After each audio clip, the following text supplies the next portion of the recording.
Welcome to the Arrington Gavin Show. Real talk, big opinions, and fearless conversations. From the front lines of politics to the latest in pop culture. From breaking sports headlines to the stories that move the world. Nothing's off limits, and nobody's holding back. Arrington Gavin is here to break it down, build it up, and keep it all the way real. So turn it up, lean in, and let's get into it. This is the Arrington Gavin Show. Hey, what's happening, family? Welcome to another great episode of the Arrington Gavin Show, your go-to spot for sharp insights, bold opinions, and unfiltered takes on the biggest stories of the day. Whether it's politics, sports, pop culture, or the latest buzz, look, we're diving deep and keeping it real. So please do me a favor, kick back, stay informed, and get ready to join the conversation. On today's conversation, I want to continue on talking a little bit about the shutdown, the end of the Corporation of Public Broadcasting. We're going to kind of finish what we left off on the last episode, and then we are going to from there. I had mentioned because it's hard to compact so many stories in 1 hour. So as I mentioned on a previous show, so a few people that wants to run for office. Interesting, folks. If I might ask, you have one reality star out in California wanting to run for mayor of Los Angeles. You have a comedian and actor wanting already. Rumor has it that he is going to be running for mayor of New York City because he cannot stand Mom Donnie with a passion. So we'll talk about that. Also, a January 6th rioter, one of the January 6th rioters is going to be running for office, so that will be quite interesting. And we got a few other things we're going to be talking about here on the Arrington Gavin Show. But as always, my friends, thank you so much for taking the time out of your busy schedule to tune into yet another great show. I truly appreciate it. As you all know, we are a growing grassroots program, and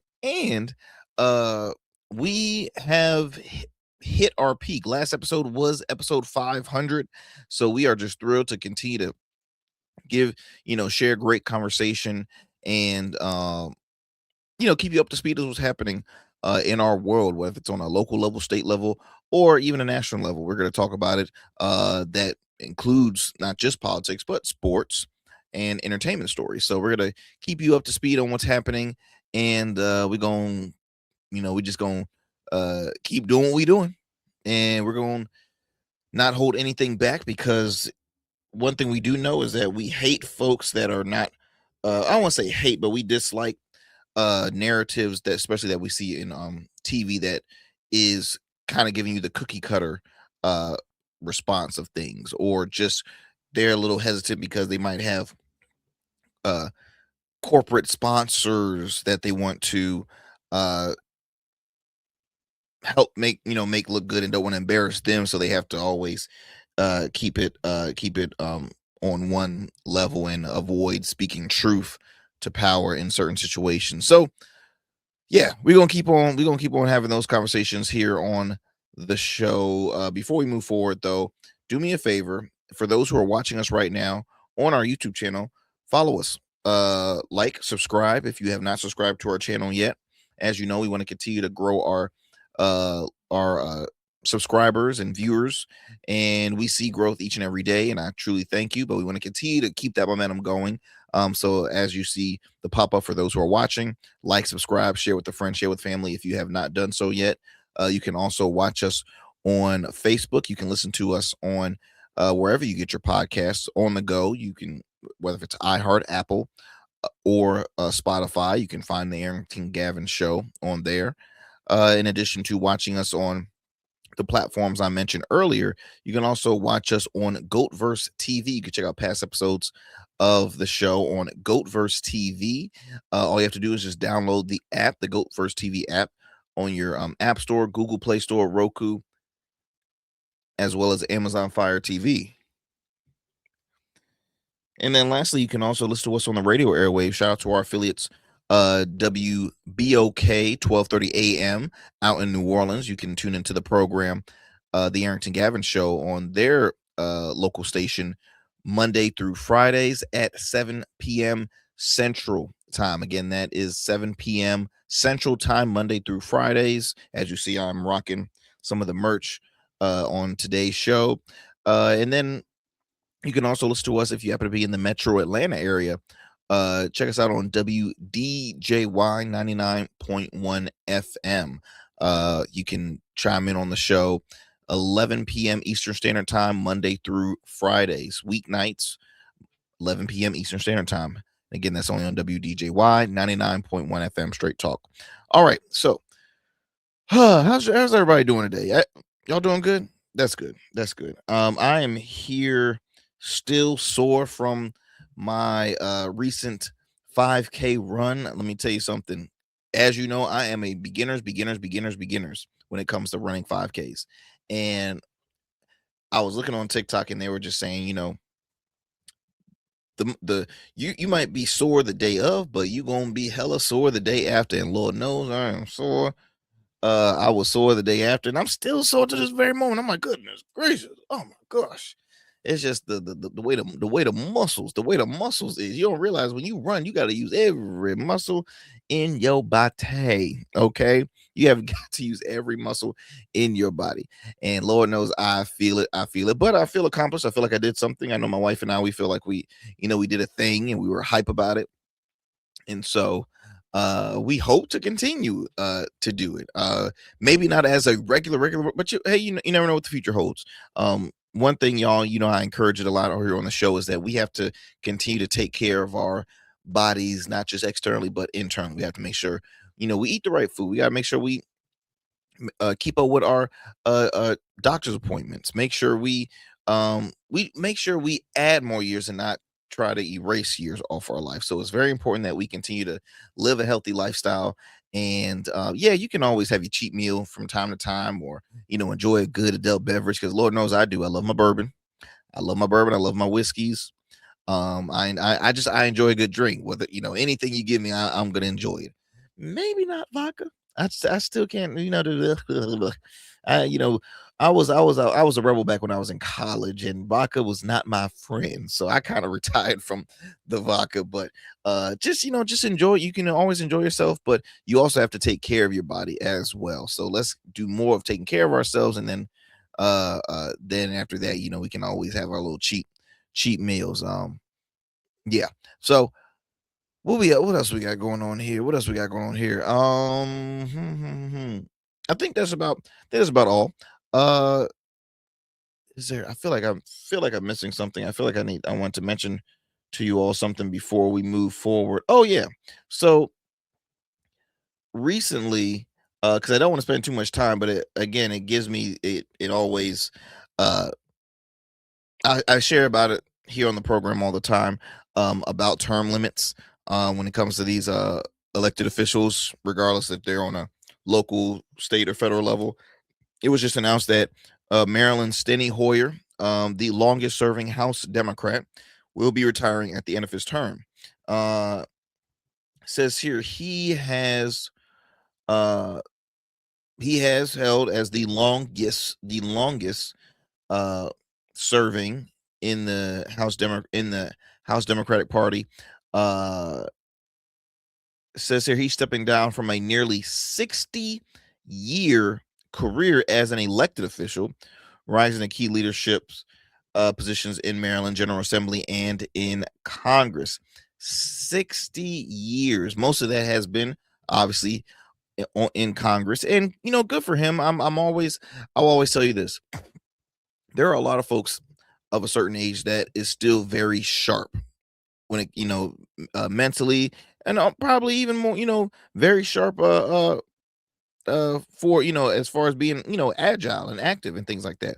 I just think that, yeah, Sawyer's 86 years old. I just think that you shouldn't have to serve more than, I don't know, what is it, every 4 years in Congress. 8 years, three, okay, maybe, but it's just when I see you as like a career politician, it's a bit much. It's a bit much, especially at a position like this. I think about when when it comes to driving, when it comes to any job that you look. let me let me I'll hire the 86-year-old, or I'll hire the person over 80. And I'm not trying to be ageist here, because there are folks in their 80s that need to work, but I guarantee they don't want to. It's just the way, way the world is. It sucks in, some situations where they need to have, a job, and it's good to still move. Like, I'm not saying them to, stop them from moving, because a lot of folks at that age, they just want to have something structured, continue to move, this and that and the other. But all I'm saying is, there's so many folks that are waiting for those positions,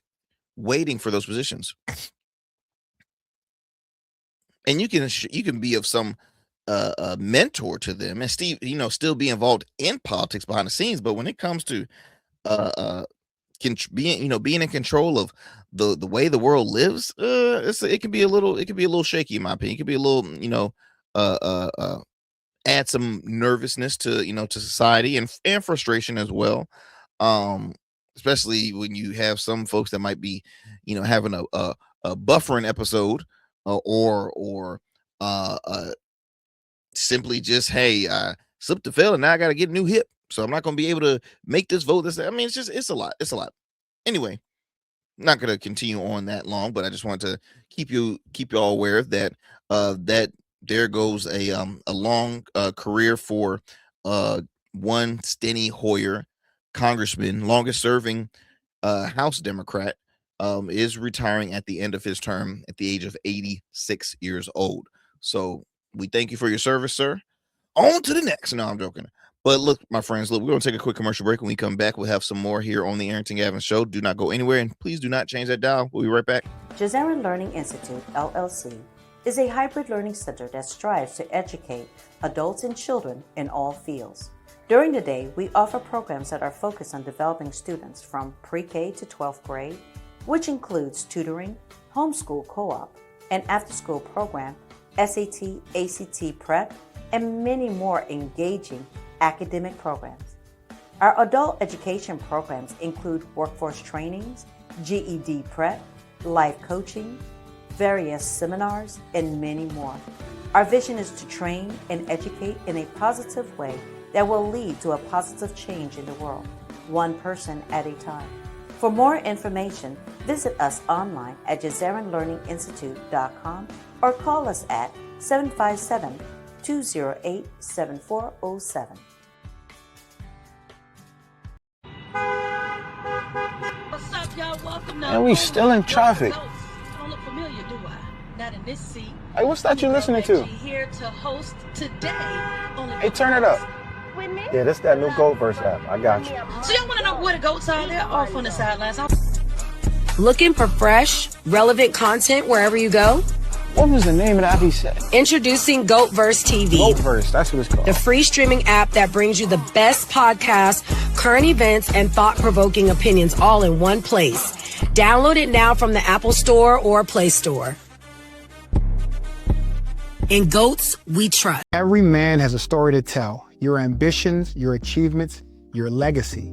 Your suit should reflect that story, crafted precisely, designed for impact, and tailored exclusively for you. We work with only the finest fabrics, luxurious wools, silk, linen, and blends from world-renowned mills in Italy, the UK, and India. These fabrics are the foundation of custom suits that exude elegance and stand the test of time. But a suit isn't just about fabric, it's about fit, and it's about confidence, and it all starts with you. When you work with me, you'll receive a personalized consultation, whether in person or over Zoom.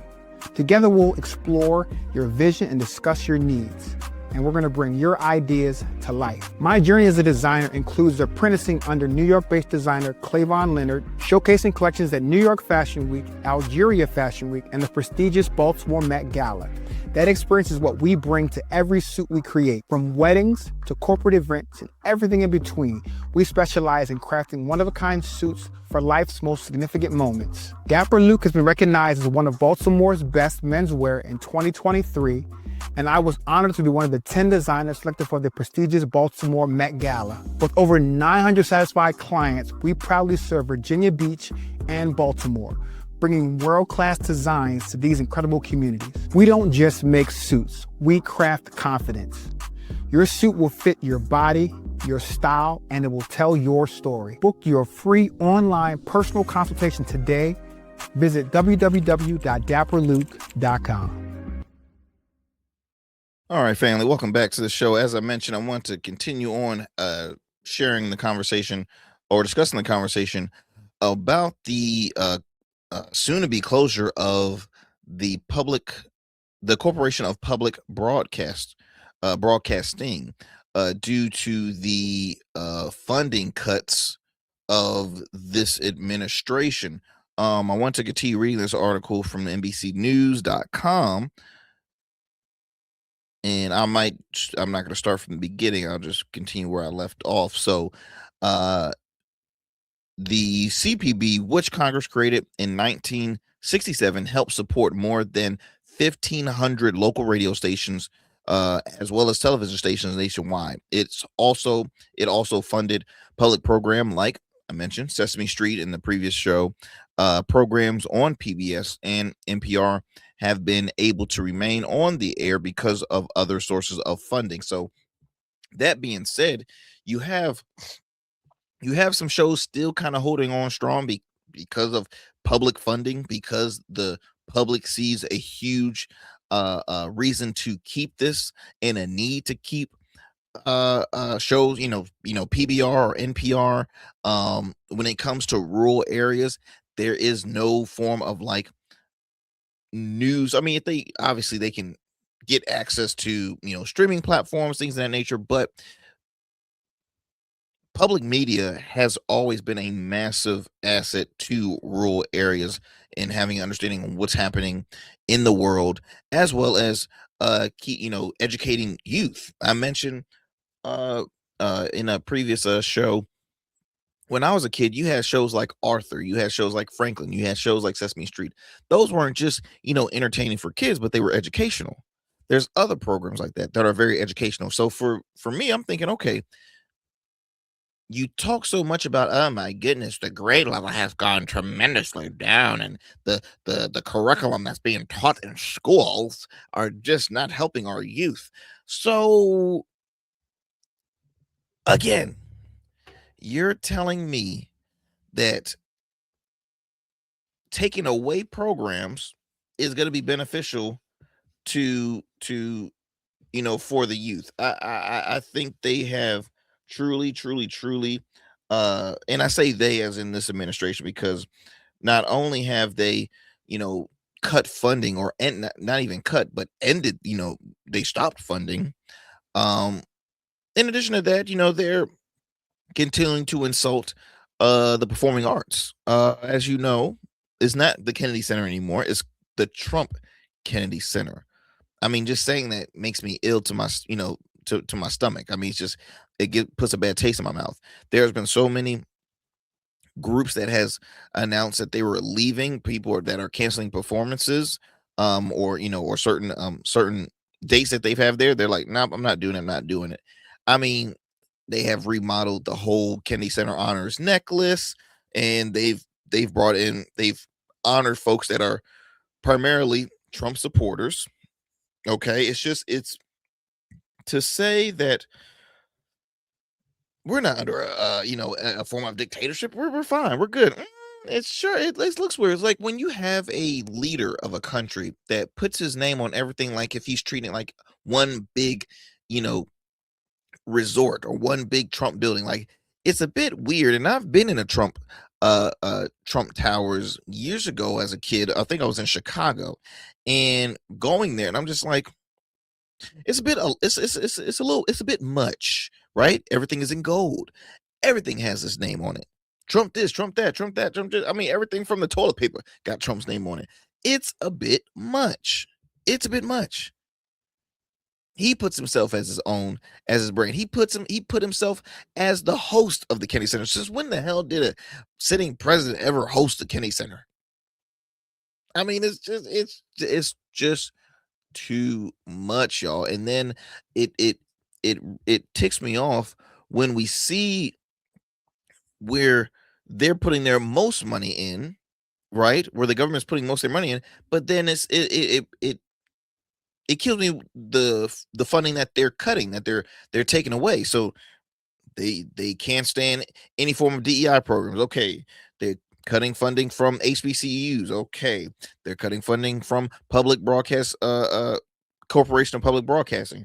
They're cutting any kind of funding that benefits low income families, low income neighborhoods, and low income households.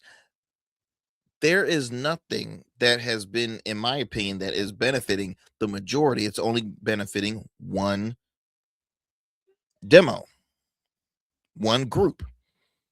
And so once again,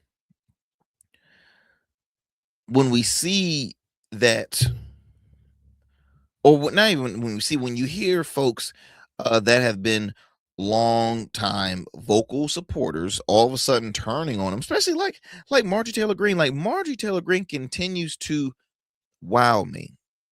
And I'm she's appeared so far twice on The View.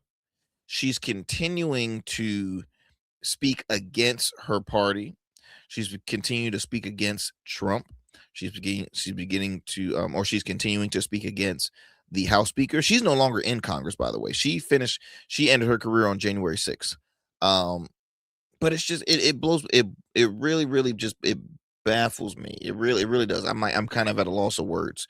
But anyways, I'm not gonna stay long on this, but I just want to, I want to hear your guys' thoughts. What's your take on the on public broadcast ending? And actually, let me change this, because I have up here showing as PBS officially shutting down after 58 years. It's let me remove that, because it is not PBS that is ending. It is Corporation of Public Broadcasting. Now, it can affect PBS. Okay, it can affect PBS, because recently I think PBS said that they're going to be ending broadcasting. I think PBS News Weekend, I believe, or they're going to be doing some cuts to kind of lessen the staff, of course, cutting costs. So, what's next for PBS? What's next for NPR? I have friends that work with NPR and NPR affiliate radio stations. What is next? I'm very, very, very curious. I enjoy NPR. I enjoy PBS. It's the one I feel as though PBS is one of the ones solo news outlets that is very bipartisan. Always gave you fair news. Unlike a platform that I watch, like News Nation. I watch News Nation pretty regularly. But News Nation is really starting to run away from their actual mission, because they used to be fair journalism and unbiased news. I beg to differ.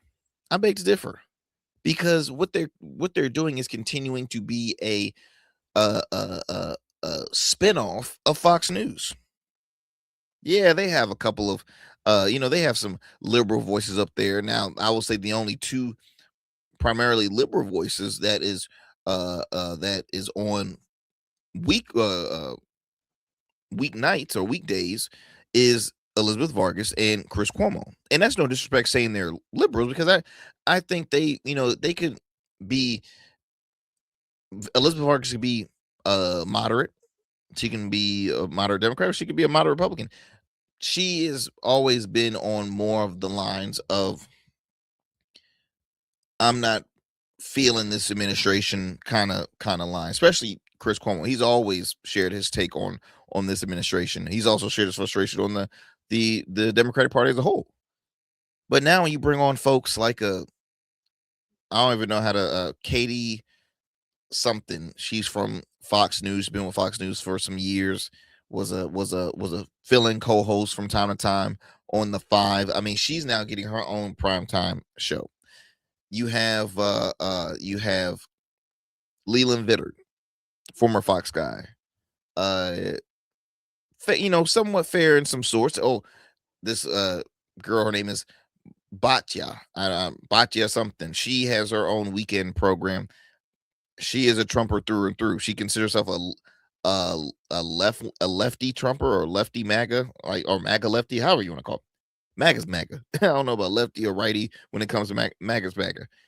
And she is a supporter. So for me, I'm like,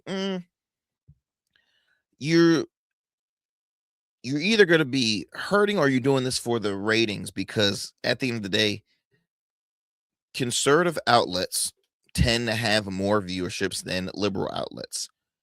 I think it's a age thing. It can be a demo thing, because when you look at folks that are watching cable, is older people. Fox News primary audience is like 60 and up, 65 and up, maybe. They're old. They're old conservatives that thinks folks like Gutfeld is hilarious. Okay? Nowhere, not at all hilarious. And so it's interesting. But let me continue on, y'all, and I want to discuss this here. Look, it looks like MAGA continues to go to blows at each other. So a while back, Megyn Kelly, former Fox News host, then had a short stint on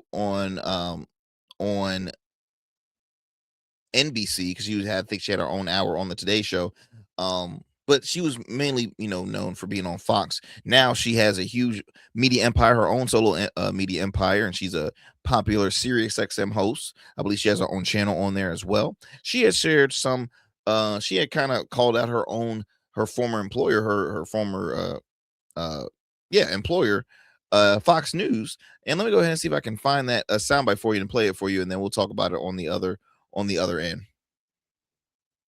Really think this is something we need to consider both sides on. I really do. Let me just tell you something. When I was at Fox News, which was a long time, 14 years, I would have known exactly what to do in the wake of Trump's attack in Venezuela, his retrieval, shall we say, to put it in mild terms, of Nicolas Maduro. I would have known that I was supposed to cheerlead it. And I turned on Fox News yesterday, and I'm sorry, but it was like watching Russian propaganda. There was nothing skeptical. It was all rah, rah, cheerleading. Yes, let's go. And that's fine. I love our military as much as anyone, and I believe in President Trump, but there are serious reasons to just exercise a note of caution before we just get on the rah, rah train. All right. I have done that enough times in my career as a Fox News anchor to have been embarrassed enough to know I'm going to stay on the yellow light for this. I'm not in the green light territory. I'm not in the red light territory either, but I am staying in the yellow light territory for now. And I will not be joining the Fox News cheerleading brigade this time. I've been burned too many times. I really think this is something we need to.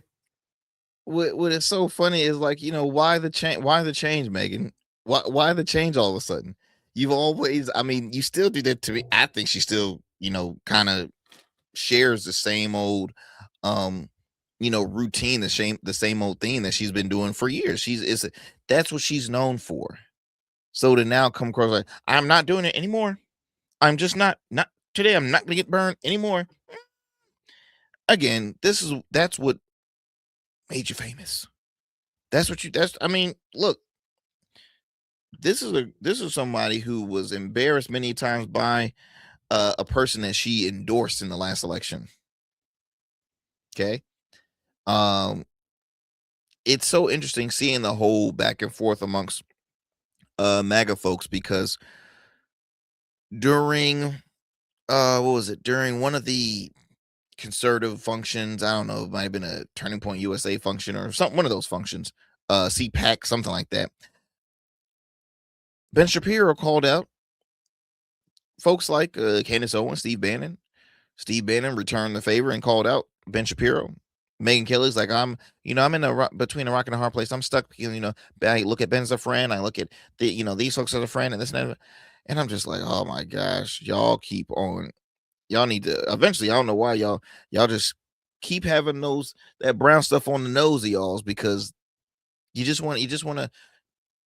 focus more on the personal gain than the overall benefiting and helping the public. All you're doing is continue to add more fuel to the fire, add more fuel, or add more division, right? And you want to continue to make this administration look good. That's all you do. You you're criticizing a channel saying that all they do is rah rah rah. I'm like, girl, you do the same thing on a regular. So the pot calling the kettle black. We're here. What is this? What is this? And it's funny because another conservative voice, who's based out of Virginia, matter of fact, but he has a large national platform. John Fredericks. Let's see here. Yeah, John Fredericks, or Frederick. He is a conservative talker, conservative talk show host, or whatever you want to call it. Has a large conservative platform, has a number of radio outlets and radio stations. He's campaigned with Trump many a time before. This was his response to what Megyn Kelly had to say in regards to media outlets, saying, why are we just rah this? I'm not on the team this time. She said that Fox News has turned into a Russian propaganda. Well, here's what John Fredericks had to say about that. Here's Megyn Kelly saying that turning into Fox News is like watching Russian propaganda in the Trump era, all rah cheerleading. There was nothing skeptical. Skeptical about what, Megyn? Skeptical, Megyn, about what? What now? Oh, okay, you're part of the Tucker Carlson, Candace Owens, right? This whole thing going on, right? You're all part of that.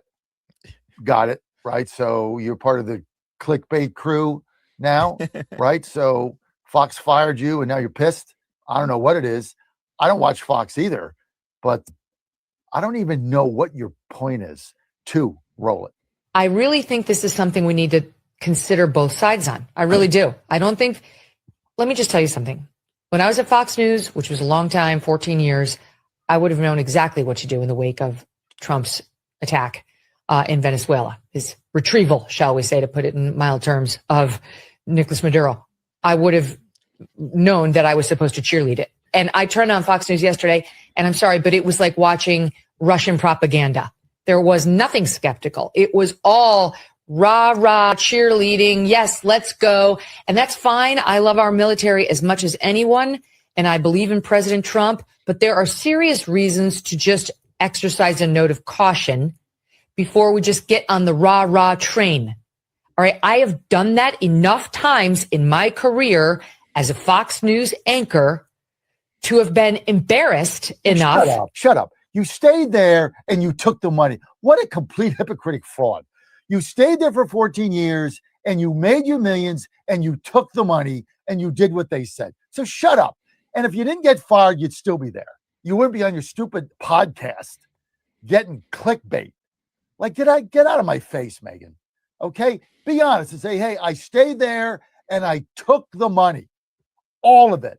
I cashed every freaking check. And if they didn't fire me, I'd still be there cashing bigger checks. So STFU. This is the nonsense we have got to call out. And I'm done with these people. You're going to sit there after making millions and millions of dollars from Fox News and then getting fired. It's not like you quit and said, in good conscience, I have to leave. You got fired. Otherwise, you'd still be there doing the same thing. So don't be sitting. And as far as cheerleading, they certainly were not cheerleading a lot of the things that have gone on as far as the election integrity. Then cheerlead that. I'm not a fan of Fox News, but you took their money, Megyn. You cashed every freaking check. And if they didn't fire you, you'd still be cashing their checks, doing the same thing. So get out of my face, okay? You're a hypocrite and a fraud. So don't be sitting there lecturing me about a damn thing. Here's Megyn. Ooh, Johnny, get out of my face, okay? Get out of my face. You are a hypocritical fraud because you took the money. Let's just be honest, y'all. They all took the money. they all get paid, okay? And spoiler alert, far right groups, far right voices and folks in conservative media really can't stand Fox News. I mean, and I'll say it like this. those that don't have the fire, because it's all a jealousy thing, in my opinion, because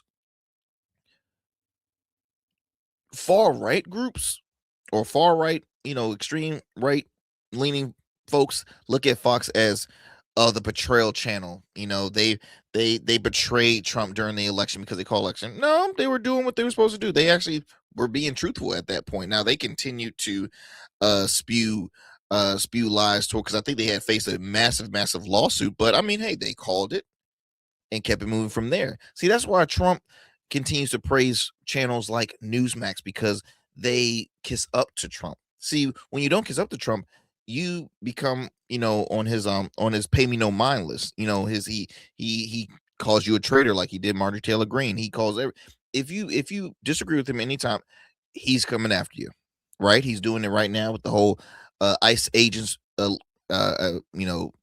going to primarily blue cities, okay? Because those elected officials up there, they continue to say how awful Trump is. So he's like, okay, I need to come. It's like a mob mentality, in my opinion. But I just think this whole, I mean, John was really, really spicy about that. You were fired. And if you weren't fired, you would still be there. Like, John, I think you're upset because you probably didn't have an opportunity to be on Fox. Because look, John Fredericks has been in conservative media for years. Yes, he has his own company. It's making him money. He's probably making a good amount of money. But he's over here talking about Megyn Kelly's little podcast. That little podcast is making her millions of dollars. She has a large Sirius XM deal, a deal that has grown to the point where she can start her own podcast network that has other successful shows in that hub, as well as now she's going to be having her own Sirius XM channel. So, John, I can see you, calling her out and being, upset with Megyn, but Megyn kind of is rolling in the money now. She could care less about what you have to say. I just want to give you guys a good laugh because, we always share, and I talk about too how the Democratic Party doesn't see eye to eye amongst each other, and that's why they are currently, I mean, they are the losing party that is trying to rebuild and grow and get back into having more of a say into the majority role. But the right is getting worse. The right's getting worse. The right was at one point the winning party. Now they are, it's like a fall from grace because you have your key voices that are leaving out. you have the leader at the pedestal who's just he is just a piece of work. I mean, that's all I have to say about that. And now you have all those that have campaigned for him fighting amongst each other. Look, I haven't even heard really from Tulsi Gabbard lately. I wonder if she's doing good. But a lot of these folks that was on the campaign trail with him, they just, I mean, whenever you try to become a Trump's friend and stuff, your career just, I mean, Rudy Giuliani, wow. At one point, America's mayor. He ain't America's mayor no more. America's broke mayor. That's what he is. But I just thought that was quite interesting. But I do somewhat agree with John, the fact that Megyn Kelly is being a hypocrite because she's acting like she's never done that or is still doing it. Like I said, she still does it. He still does it. But I just thought that was interesting. I thought that was quite interesting. I think that was more like just a personal attack that he just does not like Megyn Kelly. I think, being that she's a major competitor for him, because he's also in, his radio shows, stream out to, the podcast platforms and stuff like that. So I think that's like just a competitor's thing, like trying to tell his audience to say no to Megyn and say yes to me so you can continue to grow my numbers. I mean, it's kind of how the game works when it comes to shows and stuff like that. But I think it's quite comical. Very very comical. Let me I think I got another story too I want to share with you. staying in the theme of MAGA fighting each other. Dan Bongino, former FBI deputy director, had recently left the Trump administration, which was no shocker. I mean, it made him look like a fool. I mean, he was so uh so saying that, oh, the Epstein file is the Epstein list, this and that, and then he was interviewed alongside Kash Patel, who's the FBI director, and they just came out and said, he definitely, he died by suicide. He being Jeffrey Epstein, and so ever since then, and been looking like a fool, which he, in my opinion, he's always has. I don't know him personally, but I just know his style and how he does his commentary. Now, his commentary has made him millions. He's grown to be one of the prominent conservative voices. I mean, I think they even put him almost to the point behind Rush Limbaugh, which is, I mean, that's a big deal. I never agree with Rush, but Rush was a very iconic broadcaster and a conservative talk radio host. But let me go ahead and read you this because, again, going back to MAGAs fighting each other, Dan Bongino, this time he's fighting a former congressman, and that former congressman is Matt Gaetz. I'm going to read you this article from The Independent saying Dan Bongino returns to civilian life by trading brutal insults with ex-lawmaker Matt Gaetz, calls him a piece of woo-woo-woo. You know the rest of that. Says here that the two MAGA affiliate media personalities began trading bars at one another after Gaetz undermined Bongino's political credentials by asking Grok, an ex artificial intelligence chatbot, to recount Bongino's 3 unsuccessful congressional elections. I quote, it says here, maybe if I spent more time at shady parties with moneyed insiders, I would have won. I heard you know a bit about that. You've always been a I can't say that word, but he called him out a name, and it starts with the letter after C, and it rhymes with Rick. Bongino responded to Gaetz, grifting off your daddy like a suckling little doggy.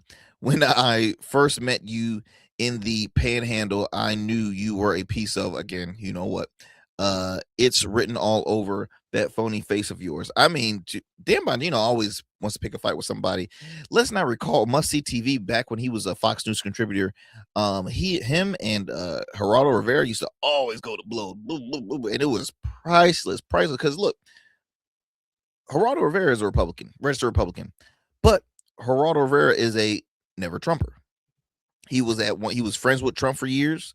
Then saw the disaster he's caused America, and now Geraldo is continuing to speak against the Trump administration.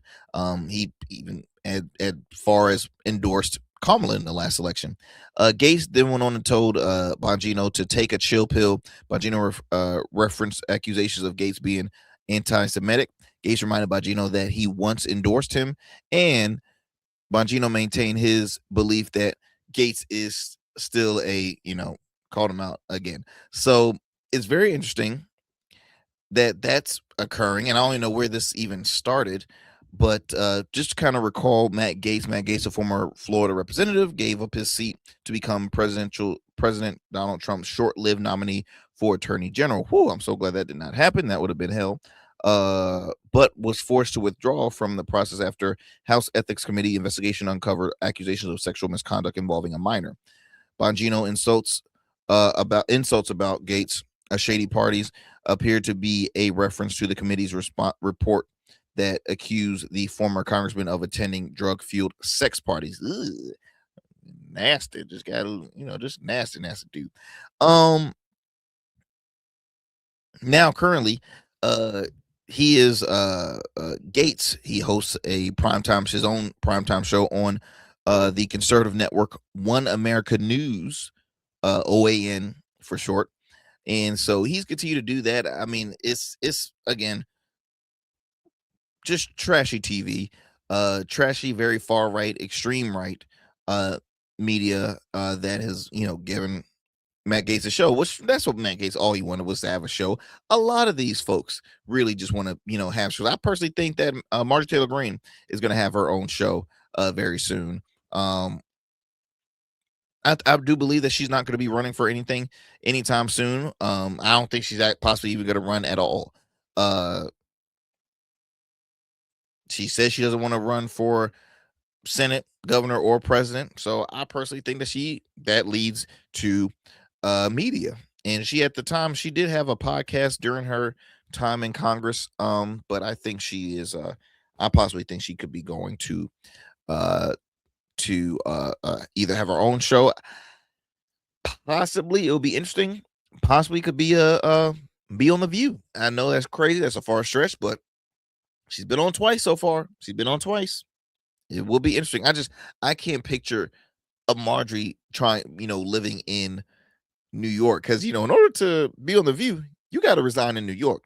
Look, keep Marjorie in Georgia. New York would not welcome her at all. All right, my friends. Well, look, let me go ahead and fast forward to another story, and then we're going to take a break right after that. So I mentioned before that we have a few folks that wants to run for office. Some well-known figures. One individual that I want to point out is Spencer Pratt. Now, I don't know if y'all remember old reality show. An old reality show called, I believe it's called The Hill or The Hills. The Hill. I think that was the name of the show.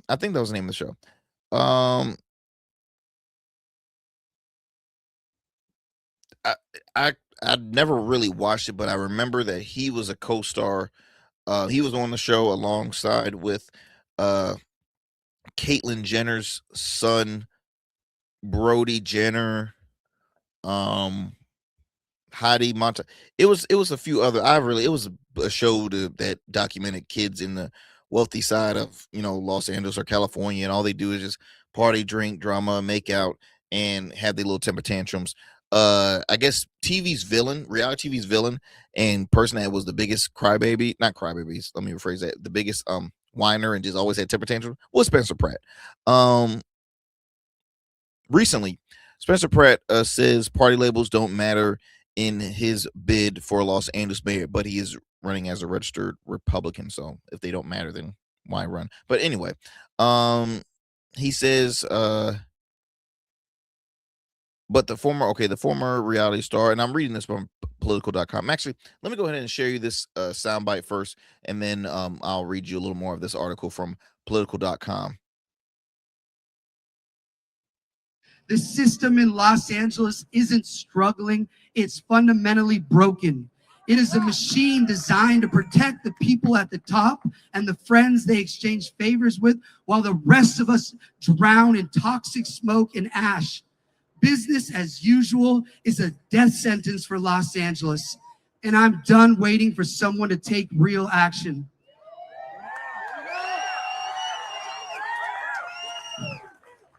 That's why I am running for mayor.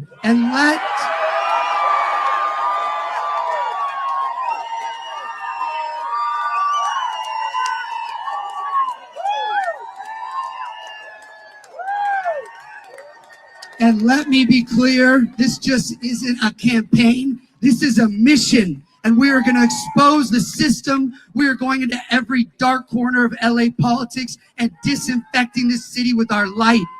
And when we are done, LA is going to be camera ready again. Very on brand, saying, hey, LA will be camera ready again. I do love that saying, because it's Los Angeles, again, home of Hollywood, home of all the studios, the movies, the TV shows. He was in the limelight for so long, being on a very popular at the time reality show. If I can find the name of that show. I think it was called The Hill. I keep on saying that, but I think it was called the Hills or something. Um, and let me pause that here because I'm gonna find out the name of that reality show. Let's see, Spencer Pratt. Spencer Pratt. There we go. Yes, okay, I was right. The Hills, yes. And he is his spouse, Heidi Montag, his wife also had a few words to say. I think I have a clip of her of what she had to share. Here we go. And look, I mean, when it comes to local politics, remember what I told you before. Local politics are different from federal politics. Now, you have the issues that happen in Washington can trickle down a state, can trickle down a local. But as far as how, like, the local parties goes, this and any other stuff that goes on in cities is different from, what's happening in Washington. Like, things that are happening in my home city is different from what's happening in others. So not every Democratic Party is or excuse me, not every local political party is doing the same things that you might see on a federal level. So I know Los Angeles has always but it's mostly had liberal voices in the mayoral seat. I remember when during the New Orleans mayor's race, you had maybe like one or two Republicans, maybe just one Republican in that race in a large race filled with a bunch of candidates.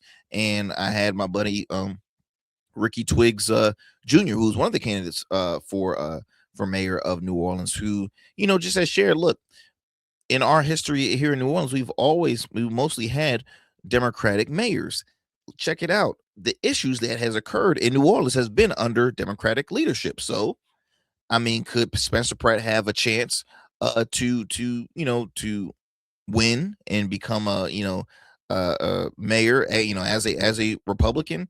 Let me go ahead and share you this clip. This is his wife Heidi Montag, another co-star from the show The Hills, former reality star. So this is what she had to say in regards to just more issues happening in Los Angeles. It's unacceptable what they let happen. It's unacceptable that 12 people died that day. We demand accountability. All of us are owed that, and our children are owed that. We cannot let negligence be the new normal. We are demanding accountability so that no mother has to stand in her driveway and wonder if her kids are about to lose everything they've ever known. I would like to take a moment to recognize my husband, Spencer. Over the last year, I've watched him work tirelessly, not just for my family, but for yours. He has been relentless in exposing the negligence of the state, the city, and LADWP. He's not doing this to make friends. In fact, he's losing a lot of people he once thought were friends. But he continues to do this work because he cannot stay silent in the face of justice.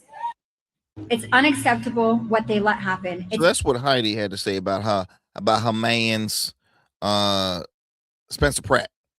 So let's talk a little more about this article, a little bit more about this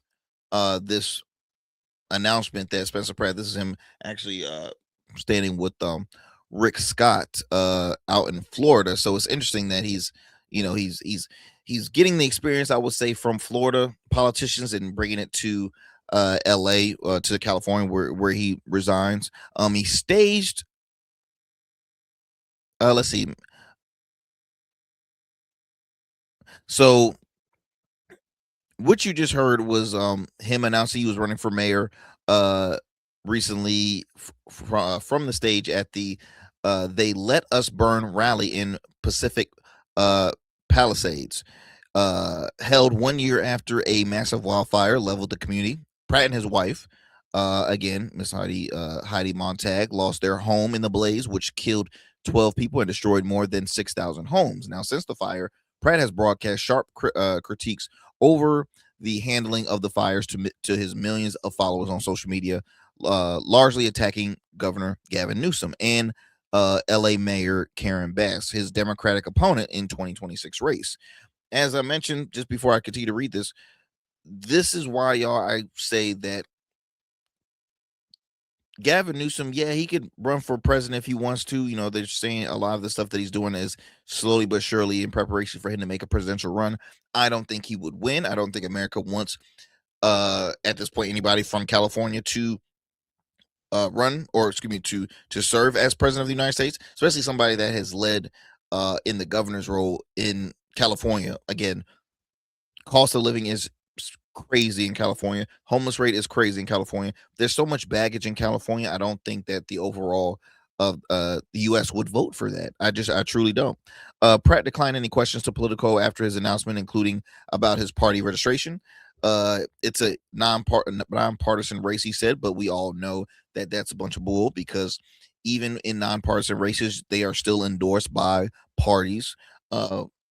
Council races, school board races, city manager, city treasurer, even though they're nonpartisan, they are still endorsed by a political party. Have it here in my home's area out in Virginia. They do it everywhere. So for him to say it's nonpartisan, again, that's just a tactic for him to, again, worry about getting the votes rather than folks knowing what his affiliation is. LA mayor's election is nonpartisan, but the city is a deep blue. Very true. Of the city's 2.2 million registered voters as of October, 55% are Democrats and just 15% are Republicans, with 23% registered no party preference. Now, no Republicans served on the 15-member. Wow, no Republicans serve on the 15-member city council, and all but one are Democrats. But Bass and her allies blasted the registration history of her opponent in the 2022 election, billionaire developer Rick Caruso, who was a registered Republican and independent before becoming a Democrat shortly before entering the mayor's race. The city hasn't had a Republican mayor since Richard Rodan left office in 2001. Woo, that was a long time ago. The last four: Bass, Eric Garcetti, Antonio Villaragasa, I don't know how to pronounce that last name, and James Hahn were Democrats. So that being said, it's a reason why Spencer is answering questions as this. Hey, it's a nonpartisan race. Would he be running as an independent? Would he run as a Republican? We really don't know. The question is, will Democrats vote for Spencer?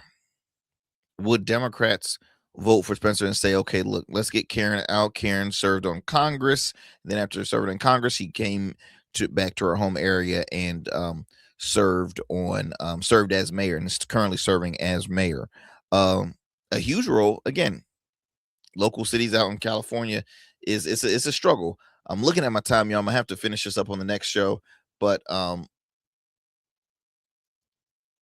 I think it's interesting. He's one of many, celebs that are entering in the political race because of just, folks are tired and frustrated with what's going in their current communities. Again, I don't know his I don't think he has any political experience whatsoever. But hey, he does know Los Angeles, so we will be able to we could see something change out in Los Angeles. But we will see, my friends. We will see. Y'all, that is my time. As always, thank you for sticking with us here on the Arrington Gavin Show. Be sure to chime in to new shows Monday through Friday, 7 p.m. Eastern Standard Time on YouTube and wherever you get your podcast, as well as just other digital streaming platforms. Peace and blessings. I'll talk to you soon. I'm out. That's it for tonight on the Arrington Gavin Show. Thanks for tapping in and keeping the conversation alive. Don't forget, stay connected with us on all platforms. Follow at Arrington Gavin on Instagram, Blue Sky, and X, and subscribe to the official Substack for exclusive takes and deep dives you won't get anywhere else. We're here every weeknight, same time, same energy, same real talk. Until next time, stay bold, stay sharp, and stay true. That's what we do on the Arrington Gavin Show. Peace.